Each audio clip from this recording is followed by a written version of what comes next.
ನಾವು ಇವತ್ತು ಹೊಸದಾಗಿ ಫಾರ್ಮಿಂಗ್ ಮಾಡುವವರಿಗೆ ಒಂದು ಫಾರ್ಮಿಂಗ್ ಗೈಡ್ಲೈನ್ಸ್ನ ಕೊಡಬೇಕು ಅಂತ ನಾನು ವೀಡಿಯೋ ಮಾಡ್ತಾ ಇದ್ದೀನಿ. ಈಗ ನಾರ್ಮಲಾಗಿ ಎಲ್ಲರೂ ಅಡಿಕೆ ಗಿಡ ಅಥವಾ ಯಾವುದಾದ್ರೂ ಒಂದು ಪ್ಲಾಂಟೇಷನ್ ಮಾಡಿ ಹಾಗೆ ಬಿಟ್ಟಿರ್ತೀರ. ಅದನ್ನು ಶೇಡ್ ಟ್ರೀಗಳನ್ನ, ಈ ಅಡಿಕೆ ಮಧ್ಯೆ ಶೇಡ್ ಟ್ರೀಗಳನ್ನ ಯಾವುದೆಲ್ಲ ಬೆಳಿಬೋದು, ಯಾವುದೆಲ್ಲ ಬೆಳೆದ್ರೆ ಸರ್ವೈವ್ ಆಗುತ್ತೆ, ಆ ಥರ ನಿಮಗೆ ಅಪ್ಡೇಟ್ ಕೊಡ್ತೀನಿ.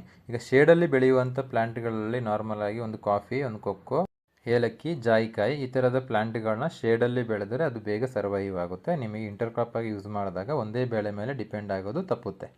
ಅದರಲ್ಲಿ ಕಾಫಿ ಬಂದು ಒಂದು ಕಾಫಿ ಪ್ಲಾಂಟೇಷನ್ ಮಾಡೋದಿಗೆ ನೀವು ಏನು ಅಡಿಕೆ ಗಿಡ 8 ಅಡಿ 8 ಅಡಿ ಅಥವಾ 8 ಅಡಿ 10 ಅಡಿಗೆ ನಟ್ಟಿರ್ತೀರ, ಅದ್ರ ಮಧ್ಯೆ ಪ್ಲಾಂಟೇಷನ್ ಮಾಡ್ಬೋದು. ಅಥವಾ ನೀವು 4 ಗಿಡದ ಮಧ್ಯೆ ಒಂದು ಕಾಫಿ ಗಿಡನೂ ಬೆಳಿಬೋದು. ಯಾವ ರೀತಿ ಬೇಕಾದರೂ ಬೆಳ್ಕೋಬೋದು ನೀವು. ಅದು ಕಾಫಿ ಬಂದು ಶೇಡಲ್ಲಿ ಬೆಳೆಯುವಂಥ ಒಂದು ಬೆಳೆ ಆಗಿರ್ತದೆ.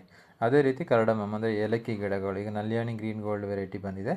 ಇವೆಲ್ಲ ನೀವು ಇದರಲ್ಲಿ ಇಂಟರ್ಕ್ರಾಪ್ ಥರ ಕಾಫಿ ಮಧ್ಯನೂ ಹಾಕೋಬೋದು, ಅಥವಾ ಪುನಃ ನಿಮಗೆ ಬರೀ ಅರೆಕಾನಟ್ಟು ಜೊತೆ ಏಲಕ್ಕಿ ಬೆಳಿತೀರಾ ಅಂದರೂ ಮಧ್ಯೆ ಗಿಡ ಹಾಕೋಬೋದು, ಅಥವಾ ಲೈನಿಂದ ಲೈನಿಗೂ ಹಾಕೋಬೋದು.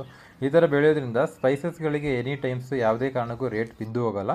ಅದರಿಂದಾಗಿ ನಿಮಗೆ ಫಾರ್ಮರ್ಸಿಗೆ ಒಂದು ಪ್ರಾಫಿಟ್ ಬರೋ ಚಾನ್ಸಸ್ ಜಾಸ್ತಿ ಇರುತ್ತೆ.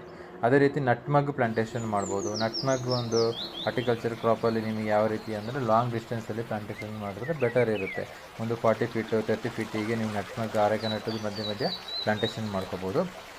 ಅದೇ ರೀತಿ ಇನ್ನೊಂದು ಬೆಳೆ ಯಾವುದು ಅಂದರೆ ಕೋಕೋವಾ. ಇದು ಬಂದು ಚಾಕ್ಲೇಟಿಗೆ ತುಂಬ ಫೇಮಸ್ಸು, ಚಾಕ್ಲೇಟಿಗೆ ಹೋಗುತ್ತೆ. ಇದರ ಸೀಡ್ಗಳೆಲ್ಲ ಚಾಕ್ಲೇಟಿಗೆ ಹೋಗುತ್ತೆ.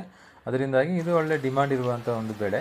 ಅದರಿಂದಾಗಿ ನೀವು ರೈತರು ಅರೆಕಾನಟ್ ಜೊತೆ ನೀವು ಕೊಕ್ಕೋ ಪ್ಲ್ಯಾಂಟ್ಗಳನ್ನು ಬೆಳಿಬೋದು.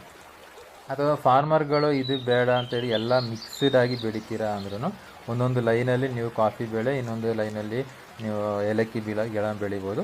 ಮಧ್ಯೆ ಒಂದು 30 ಫೀಟು 40 ಫೀಟ್ ಡಿಸ್ಟೆನ್ಸಿಗೆ ನೀವು ನಟ್ಮಗ್ ಅಥವಾ ಕೊಕ್ಕೋ ಗಿಡಗಳನ್ನ ಬೆಳ್ಕೊಂಡ್ರೂ ಅದು ರಿಸಲ್ಟು ತುಂಬ ಚೆನ್ನಾಗಿ ಬರುತ್ತೆ. ಒಂದು 4 ಟೈಪ್ಸ್ 5 ಟೈಪ್ಸ್ ಬೆಳೆ ಬಂದಾಗ ರೈತರಿಗೆ ಎಲ್ಲಿ ಯಾವುದೇ ಕಾರಣಕ್ಕೂ ಲಾಸ್ ಆಗೋ ಚಾನ್ಸಸ್ ತುಂಬ ಕಡಿಮೆ ಇರ್ತದೆ. ಇದೇ ರೀತಿ ನಾವು ಫಾರ್ಮಿಂಗ್ಗೆ ಸಂಬಂಧಪಟ್ಟಂಥ ವೀಡಿಯೋನ ವೀಕ್ಲಿ ಒಂದು ವೀಡಿಯೋ ಫಾರ್ಮರಿಗೆ ಇನ್ಫಾರ್ಮೇಟಿವ್ ಆಗಿರುವಂಥ ವೀಡಿಯೋಗಳನ್ನ ನಾನು ಅಪ್ಲೋಡ್ ಮಾಡ್ತಾ ಇರ್ತೀನಿ ವೀಕ್ಲಿ ಒನ್ಸ್. ಯಾರು ಫಾರ್ಮರ್ಸ್ಗಳಿಗೆ ಇದೇ ರೀತಿ ಹೊಸದಾಗಿ ಫಾರ್ಮಿಂಗ್ ಮಾಡೋರಿಗೆ ಅಥವಾ ಇದಕ್ಕೆ ಹೊಸದಾಗಿ ಕಲಿಬೇಕು ಅಂತಿದ್ದವರು ನಮ್ಮ ಚಾನಲ್ನ ಫಾಲೋ ಮಾಡ್ಕೊಳ್ಳಿ ಅಥವಾ ಸಬ್ಸ್ಕ್ರೈಬ್ ಮಾಡ್ಕೊಳ್ಳಿ. ಇನ್ನು ಹೊಸದಾಗಿ ಯಾರು ಫಾರ್ಮಿಂಗ್ ಮಾಡ್ತಾ ಇದ್ದಾರೆ ಅಂಥವರಿಗೆ ಇನ್ಫಾರ್ಮೇಷನ್ ಬೇಕು ಅಂದರೆ ಈ ವಿಡಿಯೋಗಳನ್ನ ಶೇರ್ ಮಾಡಿ. ಹೆಚ್ಚಿನ ಮಾಹಿತಿಯಾಗಿ ಬೇಕು ಅಂತ ಹೇಳಿದ್ರೆ ನಾವು ಡಿಸ್ಪ್ಲೇ ಮೇಲೆ ನಂಬರ್ ಕೊಟ್ಟಿರ್ತೀನಿ, ಕಾಂಟ್ಯಾಕ್ಟ್ ಮಾಡಿಕೊಂಡು ನೀವು ಗೈಡ್ಲೈನ್ಸ್ ತಗೋಬೋದು. Thank you.